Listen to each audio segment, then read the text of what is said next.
अल्लाह ताला ने सबसे पहले किन चीज़ों को पैदा किया? सवाल, रोए ज़मीन पर सबसे पहले किस घर की बुनियाद रखी गई? जवाब, बैतुल्लाह की। अल्लाह ताला के हुक्म से, जैसा कि सूरह आले इमरान आयत नंबर 96 में है। सवाल, सबसे पहले आदम इंसानी में से किस उज़्व को पैदा किया गया?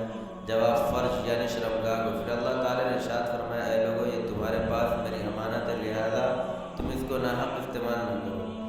सवाल, सबसे पहले फरिश्तों में से हज़रत आदम अलैहिस्सलाम को अल्लाह ताला के हुक्म से किस फरिश्ते ने सजदा किया? जवाब, हज़रत इसराफील अलैहिस्सलाम। सवाल, औलाद आदम में से सबसे पहले नबूवत किसको मिली? जवाब, हज़रत इदरीस अलैहिस्सलाम। सवाल, नबियों में सबसे पहले नबी कौन थे? जवाब, हज़रत आदम अलैहिस्सलाम। सवाल, रसूलों में सबसे पहले रसूल कौन थे? जवाब, हज़रत नूह अलैहिस्सलाम। सवाल, बनी इसराइल के सबसे पहले नबी कौन थे? जवाब, हज़रत मूसा अलैहिस्सलाम।